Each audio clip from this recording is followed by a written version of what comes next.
حي على الفلاح.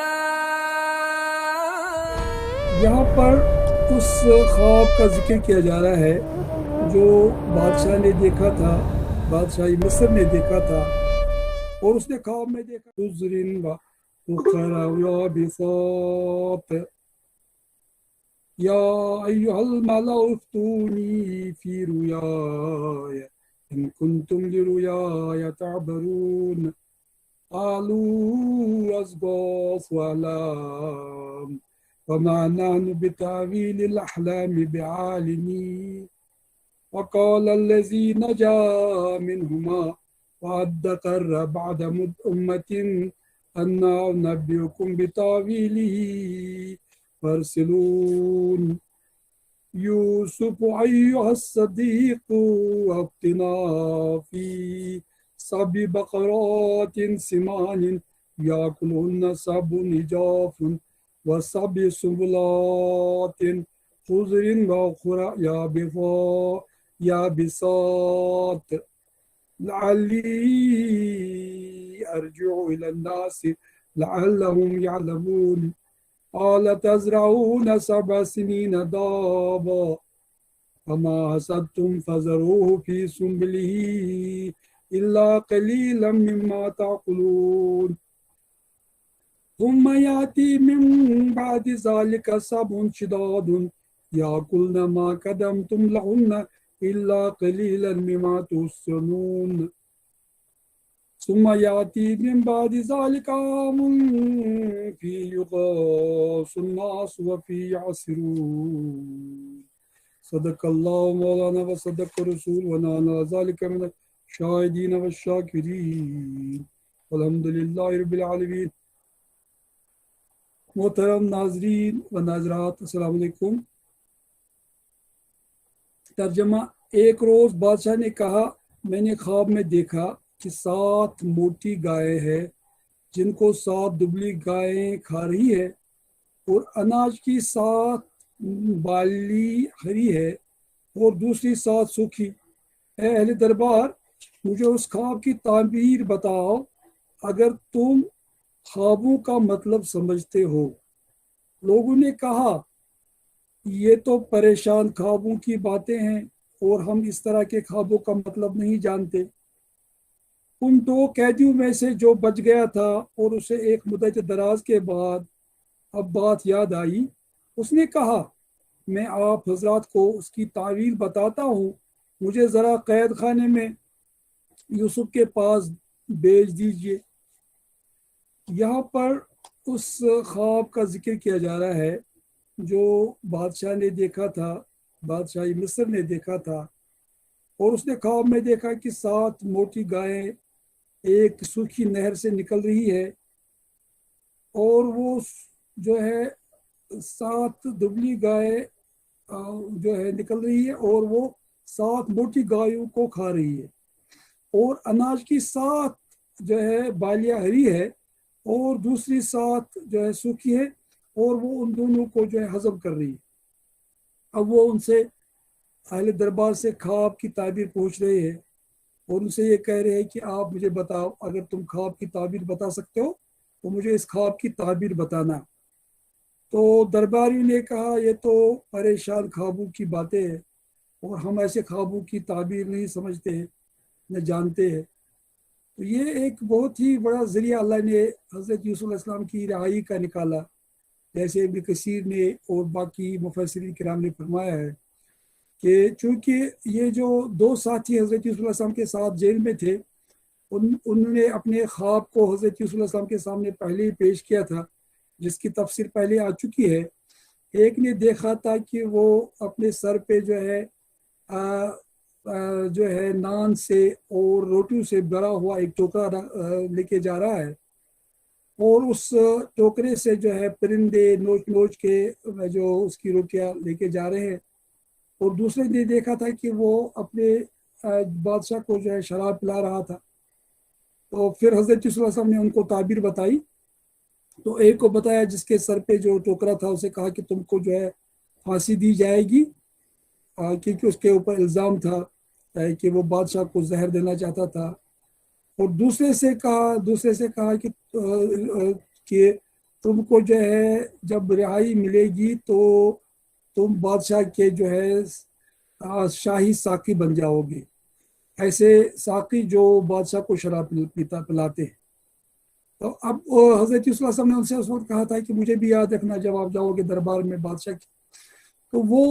شخص بھول گیا تھا اس خواب کو، تقریباً 2 سال کی مدت کے بعد، جیسے مفسرین نے کہا ہے، اس کو یاد آیا کہ ہاں بھائی یہ مسئلہ ہے۔ جب یہ خواب دربار میں پیش کیا گیا اور یہ بھی دربار میں شامل تھا یہ شخص بھی، تو اس کو یہ یاد آیا یہ مسئلہ، حالانکہ دوسرے جتنے بھی وہاں پر اور لوگ تھے، کاہنوں کو بلایا گیا تھا، جادوگروں کو بلایا گیا تھا، اور جہاں پر جتنے ماہر تھے، دانشور تھے، جاننے والے لوگ تھے، سب کو بلایا گیا تھا۔ ان میں سے کوئی اس خواب کی تعبیر نہیں بتا سکا۔ ان سب نے کہا یہ تو ملی جلی کیفیت کا خواب ہے، یہ تو اضغاث الاحلام ہے، تو یہ تو بالکل پریشان خیالی کا خواب ہے، اور بقول کیسے یہ تو تبخیری معدہ کی وجہ سے جو ہے جو خیالات انسان کے ذہن میں پیدا ہوتے ہیں خواب میں، تو وہ ہے۔ تو اس لیے جو ہے پھر اس شخص کو یاد آیا کہ بھئی مجھے تو پتا ہے کہ خوابوں کی تعبیر کرنے والا کون ہے۔ اس نے میرے خواب کی بھی تعبیر کی، اور وہ خواب کی تعبیر صحیح نکلی، سچی نکلی، کہ مجھے جو ہے رہا کیا گیا اور میں شاہی جو ہے ساقی بن گیا۔ اور اس کے برعکس جو دوسرا ساتھی میرا تھا، تو اس کے بارے میں حضرت صلی اللہ علیہ وسلم نے فرمایا تھا کہ اس کو پھانسی دی جائے گی اور اس کا گوشت جو ہے پرندے نوچ نوچ کے کھائیں گے۔ اس کے ساتھ ایسا ہی ہوا۔ تو یہ ایک ذریعہ تھا اللہ کی طرف سے حضرت صلی اللہ علیہ وسلم کی رہائی کے لیے، اور بقول امین اصلاحی صاحب کے جب اللہ جو ہے کوئی کام کرنا چاہتا ہے اس کے لیے ایسے اسباب پیدا کرتا ہے جن کا کسی کو سان و گمان بھی نہیں ہوتا ہے۔ تو یہی بات یہاں پر بیان کی جا رہی ہے کہ وقال الذی نجا منہما وادخل بعد امۃ انا انبئکم بتاویلہ فارسلون۔ تو ان 2 قیدیوں میں سے جو بچ گیا تھا اور اسے ایک مدت دراز کے بعد اب بات یاد آئی، اس نے کہا میں آپ حضرات کو اس کی تعویل بتاتا ہوں، مجھے ذرا قید خانے میں یوسف علیہ السلام کے پاس بھیج دیجیے گا، یعنی مجھے اجازت دے دیجیے گا تو میں قید خانے جاؤں، خود ہی جاؤں، اس کو یہاں نہ بلاؤں، اور حضرت یوسف کو جو ہے اس کے پاس عزت اور احترام کے ساتھ جاؤں، اور اس کے ادب اور اس کے جو ہے تقریم کا خیال رکھوں، اور میں خود ہی وہاں جاؤں اور ان سے پوچھوں اس خواب کی تعبیر، اور پھر میں وہاں سے آپ کو بتاؤں گا اس خواب کی تعبیر کیا ہے۔ تو چونکہ یہ شخص حضرت صلی اللہ علیہ وسلم کے پاس کو بھیجا گیا، تو اس نے وہاں جا کے کیا کہا، یوسف ایھا صدیق، اس نے جا کر کہا یوسف اے سراپا راستی، مجھے اس خواب کا مطلب بتا کہ 7 موٹی گائیں ہیں جن کو 7 دبلی گائیں کھا رہی ہے، اور 7 بالی ہری ہے اور 7 سوکھی، شاید کہ میں ان لوگوں کے پاس واپس جاؤں اور شاید کہ وہ جان لے۔ تو یوسف علیہ السلام نے فرمایا 7 برس تک لگاتار تم لوگ کھیتی باڑی کرتے رہو گے، اور یہ کھیتی باڑی جو ہے بہت ہی آرام و اطمینان کے ساتھ کرتے رہو گے۔ اس دوران میں جو فصلیں تم کاٹو ان میں سے بس تھوڑا سا حصہ جو تمہاری خوراک کے کام آئے نکالو، اور باقی کو اس کی بالیوں ہی میں رہنے دو۔ پھر 7 برس بہت سخت آئیں گے، اس زمانے میں وہ سب غلہ کھا لیا جائے گا جو تم اس وقت کے لیے جمع کرو گے، اگر کچھ بچے گا تو بس وہی جو تم نے محفوظ کر رکھا ہو۔ اس کے بعد پھر 1 سال ایسا آئے گا جس میں باران رحمت سے لوگوں کی فریاد رسی کی جائے گی اور وہ رس نچوڑیں گے۔ یعنی حضرت یوسف علیہ السلام کو اللہ نے خوابوں کی تعبیر کا ایک بہت بڑا جو ہے علم کا وافر حصہ عطا کیا تھا، جس کا ذکر پہلے بھی آیا ہے، اور اگر آپ دیکھیں گے سورہ کے شروع میں بھی اسی خواب کا ذکر آیا تھا کہ کس طرح سے حضرت یوسف علیہ السلام نے جو ہے اپنے خواب کو بیان کیا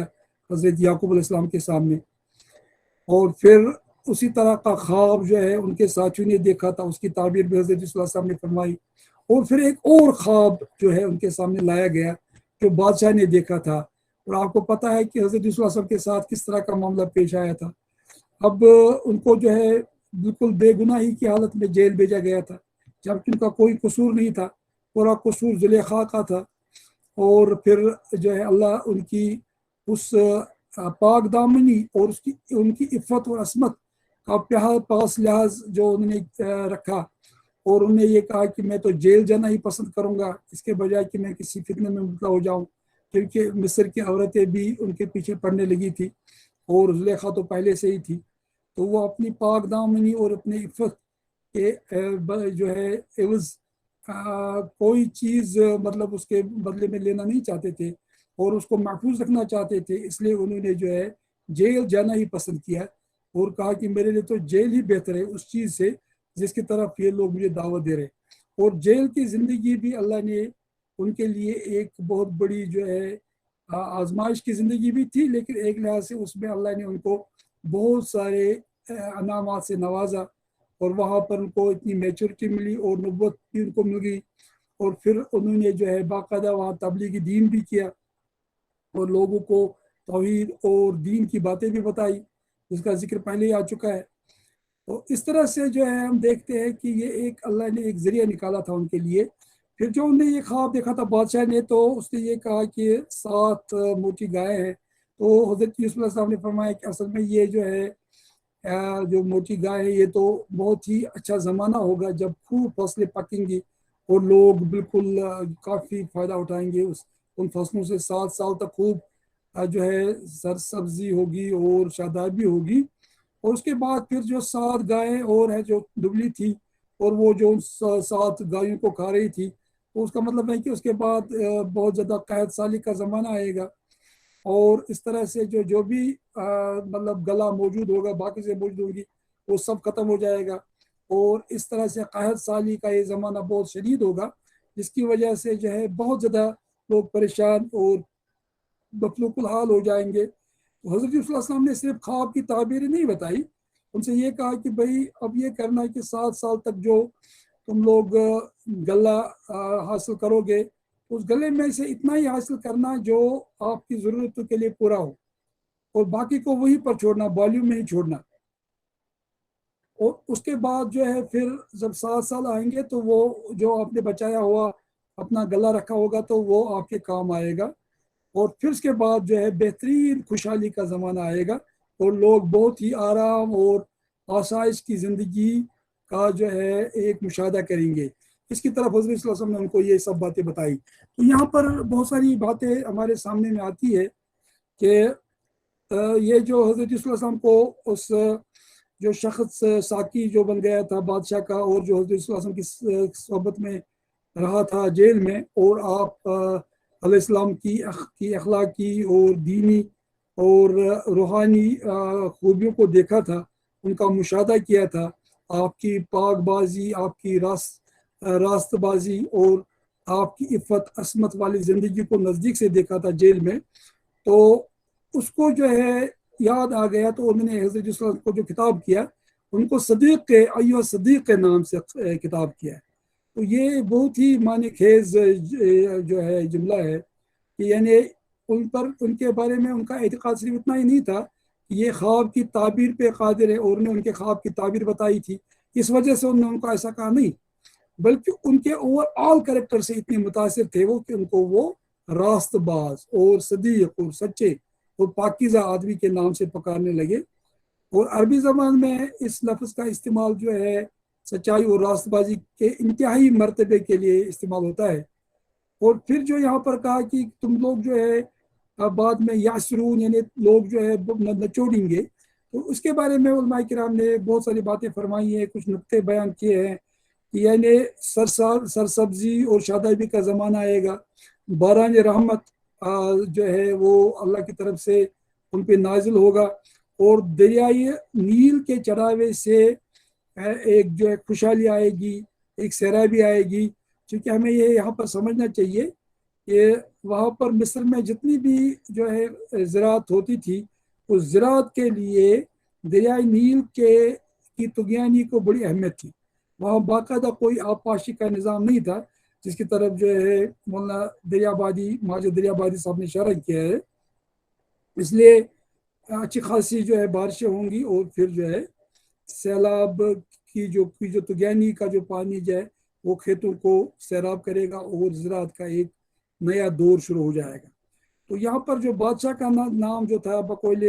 یہ جو ہے جلالین نے اس بادشاہ کا نام الریان بن الولید کہا ہے، وہ بادشاہ کا نام یہ تھا. اور پھر یہ یغاث الناس یعنی لوگ جو ہے لوگ بہت ہی اچھی طرح سے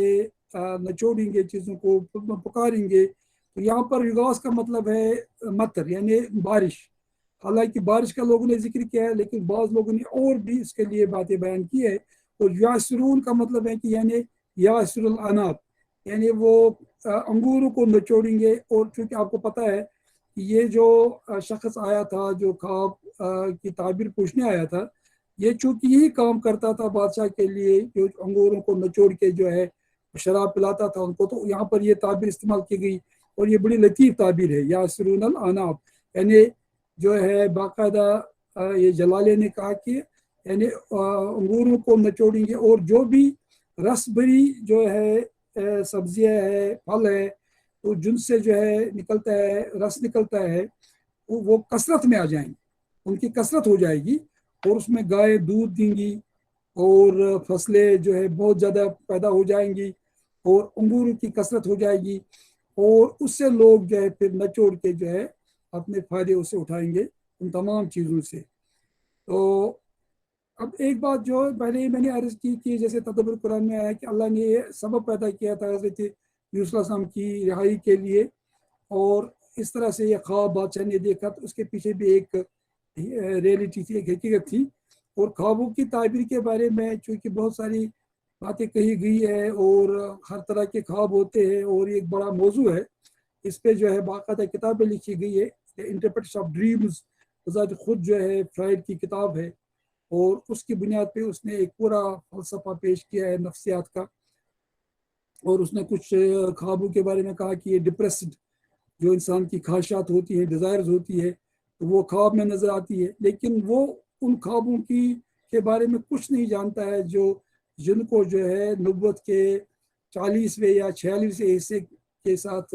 تعبیر کیا گیا ہے تو ان کو وہ نہیں کہہ سکتا ہے. خواب ہر طرح کے ہوتے ہیں اضغاث الاحلام بھی ہوتے ہیں اور طرح کے بھی ہوتے ہیں اور باقاعدہ علماء اسلام نے بھی خوابوں کی تعبیر پہ کتابیں لکھی ہے. اور اس سلسلے میں جو ہے ابن سیرین کی کتاب رویا اور بھی باقی ہمارے علماء کرام نے خوابوں کی تعبیر پر کتابیں لکھی ہے. تو یہ ایک اہم موضوع ہے اور یہ بھی ایک علم ہے اور پیغمبران کرام کو یہ علم دیا گیا تھا. حضرت یوسف علیہ السلام کے علاوہ نبی کریم صلی اللہ علیہ وسلم بھی خوابوں کی تعبیر بیان کرتے تھے. مسجد نبوی میں بیٹھ کے لوگ اپنے خواب بیان کرتے تھے اور رسول اللہ علیہ وسلم کو تعبیر بیان کرتے تھے. نبی کریم سے فرمایا کہ نبوت ختم ہو گئی لیکن جو ہے رویا صادقہ جو ہے اور اچھے خواب جو ہے وہ مبشرات کے نام سے جن کو موصوف کیا گیا ہے وہ موجود رہیں گے اور وہ نبوت کے 40واں یا 46واں حصہ ہے. تو اس طرح سے جو ہے خواب ایک نبوت کا حصہ بھی ہے خوابوں کی تعبیر. تو یہ ایک بہت اہم بات جس کو ہمیں سمجھنے کی ضرورت ہے اور اس معاملے میں بھی اللہ نے پیغمبران کرام کو کافی نوازا تھا ایک خاص قسم کے علم سے. اور ذکر کمل اضغاث احلام سے اس کا جو ہے خس و خاشا کے گٹے کو کہتے ہیں. یعنی اس کا مطلب یہ ہے کہ بے مطلب باتیں اور بے مطلب خبروں کے مجموعے کو اضغاث الاحلام کہتے ہیں جس کو ہم خواب پریشان کہہ سکتے ہیں. یہاں پر انہیں بادشاہ سے کہا تھا جو وہاں پر اس کے درباری تھے یہ تو پریشان خواب ہے ان کا کوئی مطلب تو ہے نہیں ان میں کوئی ارتباط تو ہے نہیں ان میں کوئی ربط تو ہے نہیں اس لیے یہ تو لگ رہا ہے کہ یہ جو یوں ہی بدتبخیر معدہ یا کسی اور بات کی وجہ سے نظر آ رہے ہیں. تو یہ وہی خواب ہے جن کے بارے میں فرائڈ نے ذکر کیا ہے. اس قسم کے خواب کی بات نہیں کہی ہے لیکن اصل میں اس کے پیچھے اور بھی بہت ساری حکمتیں تھیں وہ اس تک نہیں پہنچ سکتے تھے کیونکہ ان کے پاس اس کا علم تھا ہی نہیں. وہ کہتے تھے ان کی کوئی تعبیر ہو ہی نہیں سکتی ہے جبکہ حضرت یوسف علیہ السلام نے ان خوابوں کی اچھی طرح سے تعبیر کی اور پھر ایک ایسا حل بھی پیش کیا جو خواب میں نہیں آیا تھا کہ کس طرح سے تم جو ہے اس قحط سالی سے بچ سکو گے اس کے نقصانات سے بچ سکو گے. وہ نبوت کے علم کے ذریعے سے حضرت یوسف علیہ السلام نے فرمایا جبکہ وہ خواب میں موجود نہیں تھا کس طرح سے بچ سکتے ہیں. تو یہ بھی اور اس طرح سے یہ بات بھی معلوم ہوئی کہ حضرت یوسف علیہ السلام نے کوئی شکایت نہیں کی ان کے ساتھ کیا زیادتی ہوئی تھی اور اس شخص سے بھی کوئی شکایت نہیں کی جو ان کے پاس آیا تھا وہ خوابوں کی تعبیر پوچھنے کے لیے جو بھول گیا تھا حضرت صلی اللہ علیہ وسلم کے بارے میں بادشاہ کے سامنے تذکرہ کرنے میں.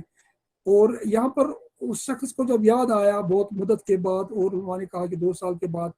تو اس نے پھر وہاں دربار میں یہ کہا تھا کہ تاکہ حضرت یوسف علیہ السلام کے بارے میں معلوم ہو جائے کہ وہ کیسا آدمی، یعنی ان کے رہائی کے لیے کوئی راستہ نکلے۔ حضرت یوسف علیہ السلام نے کہا کہ ہو سکتا ہے جب آپ مجھے خواب بتائیں گے تو میں ان لوگوں کو بتاؤں گا تاکہ وہ جان لیں کہ آپ کی حیثیت کیا ہے، آپ کی عظمت کیا ہے، اور آپ کی راست بازی اور آپ کی صلاحیت کیا ہے۔ کیونکہ حضرت صلی اللہ علیہ وسلم نے بعد میں یہ کہا ہے کہ مجھے اجعلنی علی خزائن الارض، مجھے زمین کے خزائن کا، زمین کے خزانوں کا مالک بنا دیجئے اور مجھے ان کا نگران بنا دیجئے۔ انی حفیظ علیم، میں حفاظت کرنے والا بھی اور جاننے والا ہوں۔ یعنی حضرت یوسف علیہ السلام کی صلاحیتیں کیا ہے،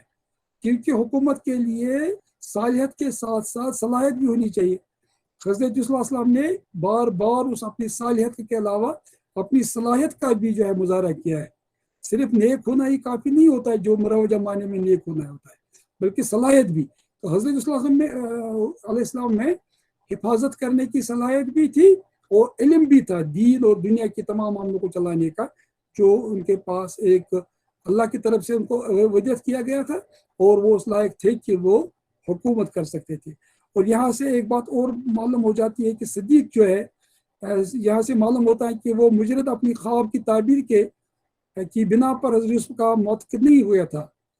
اور ایک مدت تک جیل میں ان کی زندگی کی پاک بازی اور صداقت کا اس کو جو تجربہ ہوا تھا، اس نے ان کو ان کا گرویدہ بنا دیا تھا۔ یہ بہت اہم بات ہے کہ حضرت صلی اللہ علیہ وسلم کے پاس علم اور صلاحیت کے علاوہ جو ہے ان کے پاس راست بازی اور سچائی کا ایک بہترین ان کے پاس نمونہ ان کی زندگی میں تھا، جس کی وجہ سے اپنے بھی اور غیر بھی ان سے متاثر ہو جاتے تھے۔ اور یہ شخص بھی اتنا متاثر سے تھا کہ انہیں جاتے ہی ان سے کہا کہ یا یہ صدیق، اے سچے، اے راست باز۔ اور پھر بہت ساری باتیں، اور یہاں پر یغاث سے جو مراد جو ہے بارش لوگوں نے لیا ہے عام طور پر، تو مگر جو ہے لقمان سلفی اور باقی لوگوں نے کہا کہ یہاں پر صحیح بات یہ ہے کہ لوگ چیخ اٹھیں گے، یعنی وہ جب نعمتوں کو دیکھیں گے تو وہ اللہ کے سامنے گریہ گزاری کرنے لگیں گے، کیونکہ ان نے مصیبتوں کا دور دیکھا تھا۔ مصیبتوں کے آنے کا، قحط سالی کا اور وبا کے، وہ چاہے پینڈیمک ہو، اس کا مقصد یہ ہوتا ہے کہ لعلہم یتضرعون، تاکہ لوگ جو ہے وہ ٹوٹ جائیں اور وہ اپنی غفلت کو چھوڑ دیں اور اپنی نافرمانی کو چھوڑ دیں اور اپنے غرور کو اور پھر کو بھی جو ہے خیر بات کہیں، اور اس کے بعد اللہ کے سامنے جو ہے رو رو کے گڑ گڑا کے جو ہے توبہ کریں۔ تو یہاں پر بھی اصل میں اسی بات کی طرف زیادہ اشارہ ملتا ہے۔ یہاں بارش کی جگہ پر یہ ہے کہ لوگ جو ہے وہ چیخ اٹھیں گے اور اپنے رب کے سامنے روئیں گے اور گڑ گڑائیں گے، جب ان کے سامنے مصیبتوں کے بعد جو ہے فارغ البالی کا ایک دور آئے گا۔ اور پھر یہ بات بھی یہاں پر بیان کی گئی ہے، یاسون، کہ ملک میں پھل، انگور، زیتون اور دودھ وغیرہ کی کثرت ہو جائے گی۔ اس طرف اشارہ کیا گیا ہے، اللہ یہ ان لوگوں کو ان مصیبتوں سے نکالے گا، اور اللہ جو بھی مصیبت دنیا میں بھیجتا ہے، چاہے قحط سالی ہو، چاہے وبا ہو، چاہے کوئی، وہ تو انسانوں کے غلطیوں کی وجہ سے ہوتی ہے، تاکہ وہ سدھر جائے اور وہ اللہ کی طرف رجوع کرے اور استغاثہ کرنے لگے اور اللہ کے سامنے جو ہے فریاد کرنے لگے، گڑ گڑائے اور اپنے گناہوں سے توبہ کریں۔ اب یہ سب جو واقعات ہوئے ہیں، تو یہ حضرت ابن کثیر فرماتے ہیں کہ یہ سبب کانت سببا لخروج یوسف علیہ السلام من السجن معززا و مکرما، یعنی حضرت یوسف علیہ السلام کے جیل سے نکلنے کا یہ ذریعہ بن گیا یہ خواب، تاکہ ان کو عزت اور اکرام کے ساتھ جو ہے جیل سے نکالا جائے۔ اب یہاں ایک بات بڑی اہم ہے جو ماجد دریابادی صاحب نے فرمائی ہے، یہ واضح رہے کہ ملک مصر اور اس وقت 7 صوبوں میں تقسیم تھا، اور زراعت کی دیوی گائے کی صورت میں موجود تھی۔ یعنی گائے کا ذکر کیوں آیا؟ دیکھیں، ہر چیز کے پیچھے ایک پس منظر ہوتا ہے، تو وہ زراعت کو جو ہے گائے کے ساتھ منسوب کرتے تھے، اور زراعت کی دیوی جو ہے گائے تھی ان کے پاس، اور اس کے لیے مورتی بھی باقاعدہ بن گئی تھی۔ اور ایک بات یہ بھی ہے کہ یہ اس بادشاہ کا نام پہلے ہم نے بتایا، تو لیکن جو ہے جوش انسائکلوپیڈیا میں ان کا نام جو ہے اوفوفس قرار دیا گیا ہے، حالانکہ تورات میں اس کا نام جو ہے فرعون لکھا گیا ہے، حالانکہ ابھی تک یہ لفظ جو ہے وہاں پر فرعون کے لیے لقب مستعمل نہیں تھا۔ اور قرآن نے کتنے بہترین انداز سے نہ تو فرعون کا لفظ استعمال کیا، نہ کسی اور چیز کو استعمال کیا، بلکہ ملک کا لفظ استعمال کیا۔ تو اس طرح سے یہ معلوم ہوتا ہے کہ قرآن نے جو ہے بائبل کی اور تورات کی بہت ساری ان غلطیوں کی تصحیح کی ہے جو وہاں پر در آئی تھی۔ ابھی تک تو فرعون مصر کے نام سے وہاں کے بادشاہوں کو موصوف نہیں کیا جاتا تھا جب حضرت یوسف علیہ السلام کا دور تھا، تو لیکن یہاں پر تورات میں جو ہے اس طرح کی باتیں انہوں نے کہی کہ اس کو فرعون مصر کے نام، وہ تو بعد میں فرعون مصر کے نام، یہ تو اصل میں امالکہ جو تھے تو وہ شام اور فلسطین سے وہاں آئے تھے، وارد ہوئے تھے، تو ان کے نام کے ساتھ عزیز کا لفظ استعمال کیا جاتا تھا، فرعون کا لفظ استعمال نہیں کیا جاتا۔ اور اس کے بعد ایک بات بڑی اہم ہے، اب یہ بظاہر تو ایک معمولی سا خواب تھا، اگر آج کوئی بادشاہ ایسا خواب دیکھے تو شاید پرواہ بھی نہ کرے، لیکن اس وقت مصر میں سحر، نجوم و کہانت کے علوم کے ساتھ ساتھ خوابوں کی بڑی اہمیت تھی۔ آپ بھی دیکھتے ہیں ہمارے زمانے میں بھی اب سحر کو، نجوم کو، کہانت کو بہت زیادہ اہمیت دی جا رہی، اور آپ دیکھتے ہیں کیسے لوگ جاتے ہیں نجومیوں کے پاس اور کیسے خوابوں کی تعبیر اور کیسے ایسٹرولوجیکل جو ہے معلومات لوگ حاصل کرنے کی کوشش کرتے ہیں اور پوچھتے رہتے ہیں، یہاں تک کہ مسلمان ملکوں میں بھی یہ برا حال ہے، وہاں پر نجوم ہی پتہ نہیں وہ کس قسم کے پیشن گویا کرتے ہیں، تو اس لیے لوگ بڑے پریشان رہتے ہیں ان معاملات میں، وہ پوچھنا چاہتے ہیں اور وہ ان چیزوں کو بروس حالانکہ منع کیا نبی کے جو کاہن کے پاس جائے تو اس کو جو ہے منع کیا گیا اور اس کو کہا کہ ہم میں سے نہیں ہے وہ جو کہانت کی باتوں کو مانے، لیکن اس زمانے میں وہاں پر اس کہانت کا اور سحر کا اور نجوم کا بڑا اثر تھا اور خوابوں کو بھی بڑی اہمیت لوگ دیتے تھے، تو اس لیے بادشاہ بھی بڑا پریشان ہو گیا جب اس نے خواب دیکھا اور بے چین ہو کے اٹھا وہ، اور اس نے اپنے درباریوں کو بلایا پہلی فرصت میں، تو ان سے پوچھا کہ مجھے اس خواب کی تعبیر بتائیے، مجھے خطرہ محسوس ہے، مجھے پریشانی محسوس ہے۔ حالانکہ خواب کی تعبیر تو ہوتی ہے، اور لیکن خواب کی تعبیر بتانے والے تو ایسے ہونے چاہیے، اگر وہ نیک لوگ ہوں گے اور وہ خاص طور سے جو جن میں اللہ نے ان کو نوازا ہو تو وہی تو بتا سکتے ہیں، تو لیکن یہ ایک رواج اس زمانے میں بہت زیادہ ہو گیا تھا۔ اور پھر دوسری بات یہ ہے کہ اس شخص کو جب یاد بہت مدت کے بعد آیا تو یہ ذرا اللہ کی طرف سے اس کو یاد دہانی تھی کہ تاکہ وہ حضرت یوسف کے پاس رجوع کرے اور ان سے پوچھے، تو یہ بہت زیادہ اب ایک خواب کی تعبیر کو جو ہے بہت ساری قوموں میں دلیل بزرگی اور مقبولیت اور خدا رسی کی جو ہے ایک خاص سچی مطلب جو ہے گواہی سمجھا جاتا ہے، یعنی جو لوگ خواب کی تعبیر کرے اس کو بزرگی کی علامت سمجھا جاتا ہے، مقبولیت کی اور خدا رسی کی بھی علامت سمجھا جاتا ہے، اور یہ ایک بہت ہی اچھی بات ہے۔ اس لیے جو ہے ماجد علی آبادی صاحب کہتے ہیں کہ جب انہیں کہا یا یہ صدیق، تو ایسا لگتا ہے کہ میں یہ کہنا چاہتا ہوں کہ ان سے میں یہ کہوں کہ بھائی اے میرے ولی کامل، اے بزرگ، اے میرے مرشد، اس قسم کی بات، اے ولی کامل، اے بزرگ، تو یعنی اس قسم کا بزرگوں کے پاس ہی ہم جاتے ہیں اپنی خواب کی تعبیر کے لیے جن کے اخلاقی اور روحانی برتری ثابت ہو چکی ہو، تو اس بات کی طرف بھی جو ہے یہاں پر ماجد علی آبادی صاحب نے اشارہ کیا ہے، تو یہ سب چیزیں جو ہے بیان کی گئی ہے، اور اس طرح سے ہم دیکھیں گے تو اس چیپٹر میں بھی حضرت یوسف علیہ السلام کی صداقت اور آپ کی بزرگی اور آپ کی پاک بازی اور آپ کی عظمت کے آثار جو ہے اچھی طرح سے سمجھ میں آتے ہیں، اور یہی ذریعہ بن گیا پھر حضرت یوسف علیہ السلام کی رہائی کا، اور بادشاہ نے اس کو بلایا اور بڑی عزت کے ساتھ اپنے دربار میں بلایا، تو حضرت یوسف علیہ السلام نے ان سے کہا کہ مجھے جو ہے زمین کے خزانوں کا نگران بنا دیجئے، اور میرے پاس حفاظت کرنے کی صلاحیت بھی ہے اور میرے پاس علم بھی ہے۔ تو معلوم یہ ہوا کہ مومنوں کو اور جو دیندار لوگوں کو جو ہے ان کے پاس صلاحیت بھی ہونی چاہیے، صرف صالحیت ہی کافی نہیں، بہرحال پیغمبر کے پاس صلاحیت بھی ہوتی ہے اور صالحیت بھی ہوتی ہے، اور اسی لیے ان کا ایک مقام پیدا ہو جاتا ہے لوگوں کے دلوں میں، اور غیر بھی ان کا اعتراف کرتے ہیں، اور وہ اپنی نجابت اور اپنی شرافت اور اپنی عفت اور عصمت کے علاوہ اپنے علم اور اپنے تبحر علمی کے ذریعے سے جو ہے وہ قوموں کو متاثر کرتے ہیں، وہ صرف جو ہے زبانی باتوں کے ذریعے سے لوگوں کو مروب نہیں کرتے ہیں، بلکہ ان کے پاس صلاحیت ہوتی ہے اور وہ نظام چلا سکتے ہیں اور وہ معاملات کے بارے میں بہت بہترین رائے دے سکتے ہیں، اور جو بھی انتظامی امور ہوتے ہیں ان کے بارے میں ان کی صلاحیت کا لوہا اپنوں کے علاوہ غیر بھی مانتے ہیں، اور ان کا اپنا ایک نام ہوتا ہے اپنے سماج میں، اور جب بھی کوئی مصیبت پیش آتی ہے تو ان کی طرف لوگ رجوع کرتے ہیں، ان کو نظر انداز نہیں کر سکتے کیونکہ وہ اتنے اہم لوگ ہوتے ہیں. تو اس رکوع سے یہ سبق بھی ملتا ہے. پھر اللہ کے اس انتظام کا بھی جو ہے انڈیا یہاں سے ملتا ہے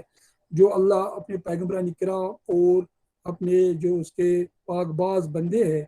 ان کی حفاظت کے لیے، ان کی ترقی کے لیے اور ان کی تمکنت کے لیے دنیا میں فراہم کرتا ہے. اور پردہ غیب سے ایسے حالات، پردہ غیب میں ایسی چیزیں پیش آتی ہے جن کا عام آدمی تصور بھی نہیں کر سکتا، لیکن اللہ کے علم میں وہ سب چیزیں ہوتی ہیں اور ان کے ذریعے سے اللہ ان کو مصیبتوں سے، پریشان سے نکالتا ہے اور ان کو عزت اور عظمت سے نوازتا ہے. حالانکہ وقتی طور پر اگر ان کے ساتھ پریشانیاں اور مصیبتیں بھی پیش آئیں، لیکن بالآخر وہ دنیا اور آخرت دونوں جگہوں پر کامیابی سے ہمکنار ہو جاتے ہیں. وآخر دعوانا الحمدللہ رب العالمین. اللہ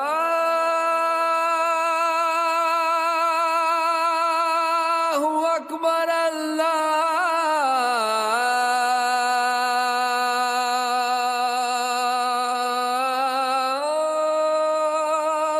اکبر.